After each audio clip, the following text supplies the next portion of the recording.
And back when we had the flood reset, the giants came and liberated the people because they felt bad. And because the custodials, the people who took over, that's what they call them, is the custodials, they were busy taking over some other world.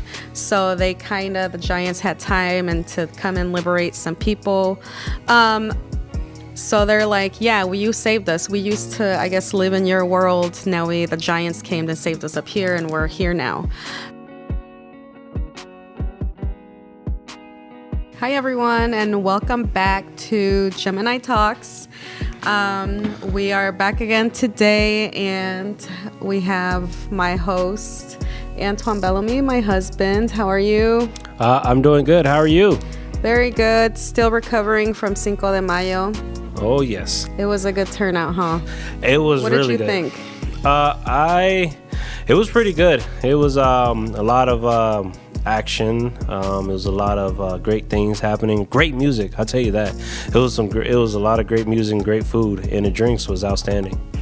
Yeah, there was a lot of people. Thank you, everybody who came and saw us this weekend. It was a good turnout. And it's one of our biggest events of the year, and I think it's pretty special because it's right when the weather starts turning really nice, and we're like one of the first ones. And then, the Kentucky Derby is like around the same weekend. Then the farmers market opens. It's just like a really good, wholesome, nice weekend around here. I loved it. I enjoyed it. We all went to the farmers market on Saturday, which is, wow. Like, I love the farmers market. I feel like we haven't been to the farmers market in a long time. Yeah. We try to go every Saturday. Yep. Every Saturday. You probably hasn't been because I always work. I always work, but I was lucky that last Saturday I had it off. Well, yep, me and the kids go every Saturday. We go to eat. My kids like to eat the pizza. Mm-hmm. What is food. It called? The coffee. Oh, ooh, and he wasn't Dangerous there Coffee. Yeah. Where you at? Yeah, where you at? We're not there this Saturday. The samosas, I think it's called. The little. Oh, the African. Is it African? I think it's African. African, either African. Yeah, it was African. The fish ones and the spicy chickens are really good. That was really good. I think it's the Lucky's. Is it Lucky's Chinese? Yes. Yep, that's my favorite. I always get a combo. Then the ice cream place is really good. Then we got a beer. What did Romeo get? Didn't Romeo get was a slushy or smoothie? Wasn't it a smoothie? Oh yeah, yeah, a smoothie. We got smoothies too. Mm-hmm. But yeah, it was a good day. It was a good weekend. Cinco de Mayo was amazing. Thank you guys for coming. And another little announcement before we get to our hot topic, because we do have a nice little interesting topic. Oops. Is that we are now at Hy-Vee. We're selling our cheese dips at Hy-Vee. We're selling them at West Locust, East Kimberly, West Kimberly, Utica Ridge Road, Devil's Glen, and Rockingham Road. So check out our cheese dips in the deli section. They'll be in the deli area. I really like spicy Doritos or the Blue Ranch. So those are my favorite. You guys have to try them with the spicy, or even the spicier ones, the hot flaming ones. Those are really good. So like with the cheese dip, I love it with Doritos. Yeah. And when we make at home, when we make like nachos or like ground beef tacos, we always bring home some cheese dip, and we use that as our nacho cheese sauce, and it's amazing. You guys definitely have to do a little nacho night at home with that cheese dip. And let me know, take pictures and send it to our Facebook. And we'll post it. Send us a video or a TikTok and we'll post it of you guys using our cheese dips. Yeah, so right now we do have our cheese dips and we do sell out. I don't know, we just can't keep them on the shelves. Hy-Vee has been ordering a few times a week since we started. And thank you for Hy-Vee for making it super, super easy for a local business like me to have my stuff on the shelves. It was just such an easy process, and everybody from Hy-Vee was very friendly and very nice. So thank you, everybody at Hy-Vee. Like I said, we'll put the names of the Hy-Vees in the screen somewhere so you guys can screenshot it and look for it there. But call before you go. Call because they might be sold out. So yeah, don't forget Nacho Night. You need that cheese dip. Oh yeah. And we're gonna be selling our salsas too pretty soon. But it's just it takes a while. The salsa? To get a product for us to kind of, because we gotta do the labeling and figuring out who's gonna cook it. We're short staff. I'm not like a huge business, so I have to, a lot of people have been well, not a lot, one or two people, shout out to you, have been helping me overnight. They've been working overnight to fulfill these cheese dip orders. So I'm so very grateful. But moving on to our topic, like I said, we do have an interesting topic today. Here we talk about whatever we want. And today I'm reading a book called Terra Infinita, and it's in Spanish, and it has not been translated into English yet. It's a really, really interesting book. And it's about... So Terra Infinita is one book, and then the Cruzando el Hielo is another book by Williams, and he's the narrator. But in this book, he's pretty much talking about a voyage that him and his captain right before the Revolutionary War, which was like between 1773 to like 1783 or around there. So he got a crew together. This captain got a crew together, Captain Butler, and then Williams was one of the crew members, and Williams is kind of the narrator. And the captain had a great idea to cross Antarctica. He told the guys, we're shipping sail, we're going to Antarctica.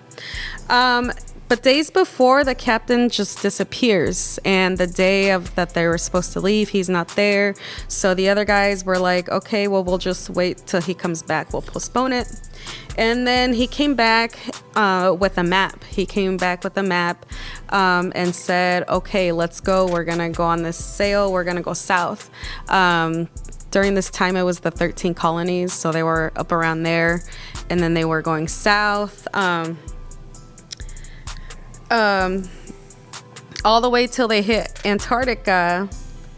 And then once they hit Antarctica, and that took about 6 months, they left in November, and when they got to the big ice wall, that was like around in June.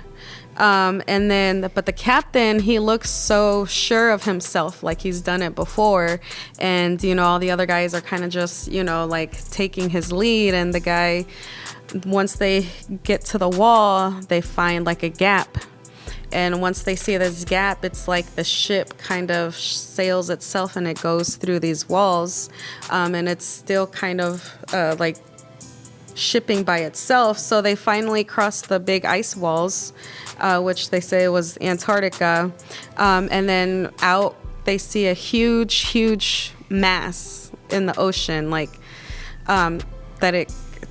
I guess it was supposed to be a ship, but they've never seen it before. It was 1775, maybe like a big fancy one. But then out comes somebody,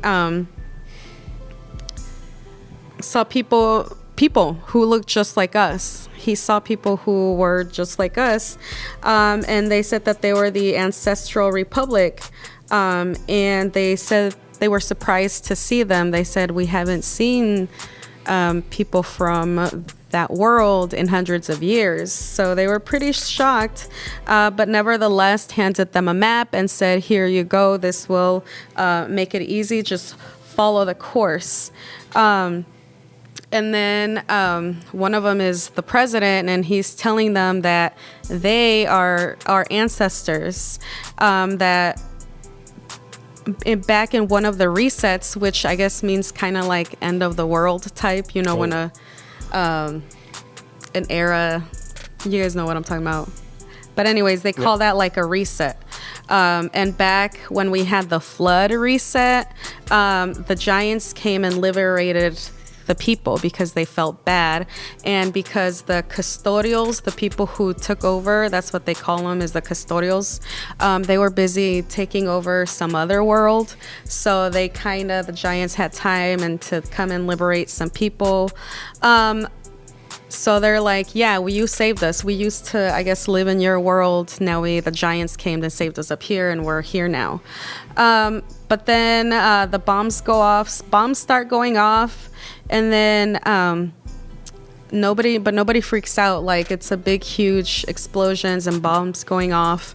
But the Williams, the narrator, he notices like the empathy that like people are trying to, they're trying to save each other from the bombs and the shootings and stuff, but they don't lose their empathy, which is something cool that he noted. Like, nobody was like one man for each other, or like, like everybody was trying to save each other from the bombs and whatnot. But nevertheless, they gave him the map, whatever, and they kind of left.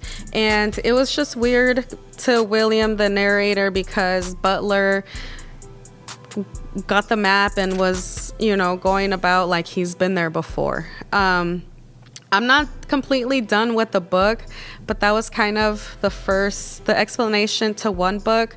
And that one I've read in the audiobook. But then I'm reading right now on Amazon Kindle, which it's free. It's just in Spanish.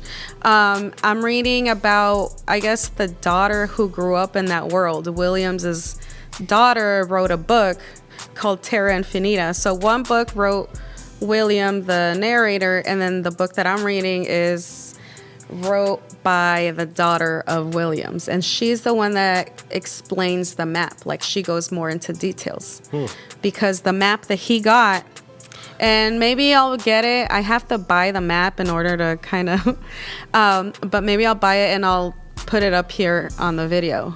Is that the map that you showed me in the car? Yeah. So think of a map. Think of like, I guess flat Earth, but think of it as going infinite. The Antarctica is the ice wall to Earth, but right next to it is another world. So it's a whole bunch of little worlds on Earth that look like Earth and have names and have islands, and are inhabited by different beings, just like ours. And it goes infinitely, but there is 178. Oh, wow. There's 178 worlds, and I'm excited. I'm gonna put the map up, and you gonna break down the map, right? Once I'm gonna go through them. There's a lot. I'm gonna go through just like a few, and I'll explain a few. It's really interesting.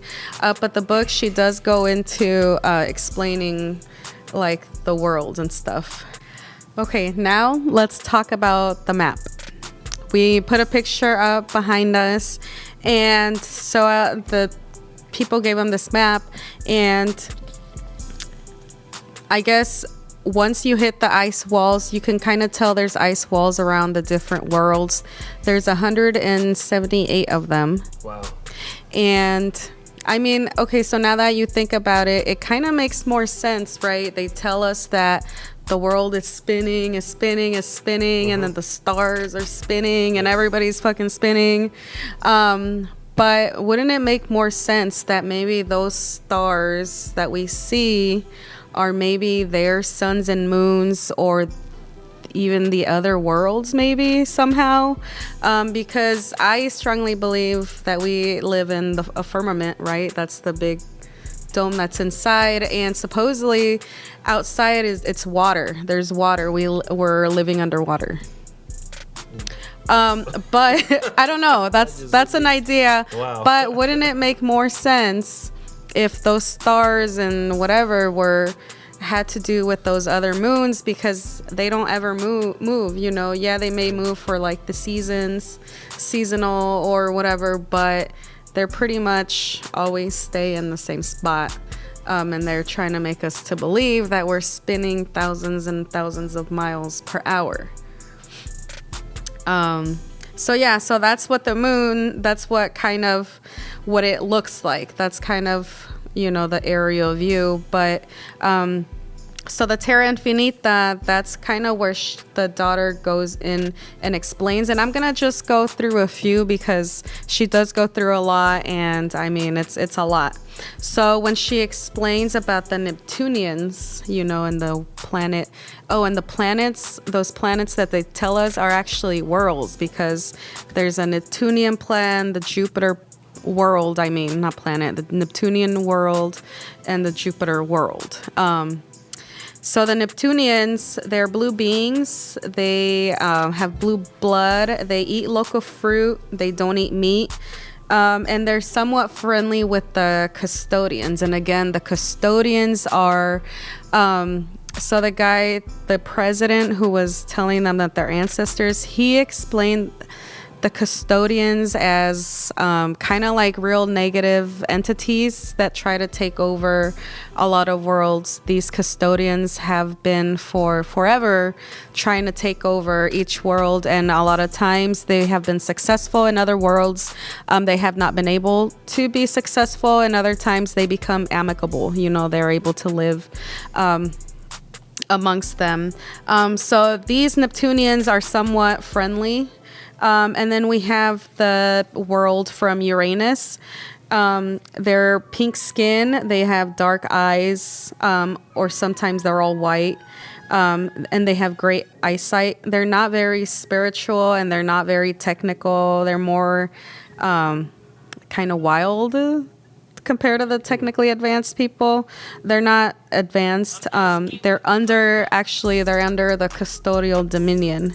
And they got sick from the custodians altering their body and harsh labor, and they put them to work. And doesn't that sound familiar? Like that, don't it? Right? I know, right? That sounds dangerously close to what they're kind of doing to us. So that's the world from Uranus. And then Jupiter, we have it's one race, but it's a lot of variety. There's, you know, not all of them look alike, but they are divided amongst themselves. They got supposedly big heads and short bodies. They eat meat, and they're influenced by the Annunaki. The Annunaki, I guess, are people who are a species who also tried to take over, but then became friendly with the custodians. But they're also kind of evil, I think. They're constantly influenced by the Anunnaki. That's why they're really divided. I guess supposedly a high-ranking Anunnaki lives there with the Jupiter leaders in a certain island where only like the powerful elite are allowed to go and nobody else. And there's pyramids everywhere. Pyramids supposedly are like status symbols, or not status symbols, but like, how would you put it, like trophy type statuses of like the Anunnaki taking over. So I know we have pyramids all over, and in Jupiter there's pyramids literally everywhere, and I guess that's a Anunnaki thing. Actually, they said that 3 resets ago we came in contact. I think they came and visited us. So that almost sound like the aliens? Pretty much, yeah. I mean, I think that's what these people are. You know, aliens are just beings and species from other worlds who come see us. And then I'm going to go through a few more. But, I mean, it's a really interesting book. Like I said, it's not translated into English. It's in Spanish. So no English? No. So you have to find somebody to translate it for you? Yes. I'm lucky. Then we have the world of Pegasus, where they have wings and they're pretty short. They don't have a lot of their technology. They use it to fly and explore rather than like safety and combat and war. The custodians took over most of the minerals and the riches, but they're pretty much left alone. This was an interesting one. I think this one's interesting. Aldebaran B. I guess that's a world. And have you ever seen the big scary sculpture where it's like the human body and the bull or the horn? Yeah, that's what these people look like. And that guy is called Baphomet, I think, is what a lot of people... they eat human flesh, which I don't understand. There's humans there. Is there humans there? It says they eat humans' flesh, so I don't know. But I guess resets before they helped humans actually finalize or not have, for the custodians not to have dominion over us. They somehow helped us, and their genetics have been modified, I guess, by the custodians. They're real genetically modified. They still have a lot of empathy and love, supposedly, and a lot of their technology they shared with us. So their technology, and they're about 4 to 5 meters tall, which that's tall. And they're not really liked by like the new humanity. You know, they have a bad rep. And yeah, those are some of the worlds. It's called El Navegante que cruzó las murallas de hielo. It's the navigator who crossed the ice walls.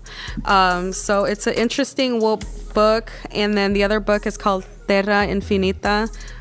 2 really interesting books. I know there's a lot of other stories and around, you know, that have to do. So it says it's a fiction, but I mean, everybody just kind of, you know, do your own research. There's a lot of evidence and other. I don't see how they were able to.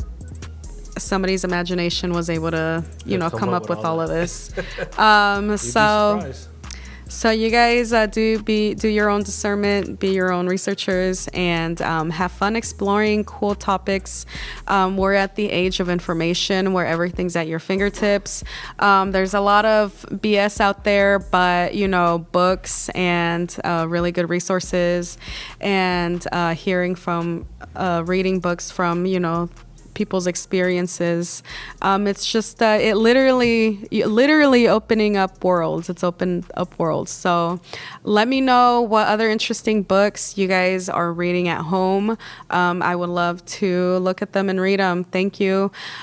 Make sure to follow us. Make sure to subscribe. Make sure to let us know what you feel like in the comment, what you want to talk, what you want us to talk about next, and make sure you visit us at Azteca, 4811 North Brady Street. This is all sponsored and paid for by Azteca. So thank you, Azteca, and see you guys next time. See ya.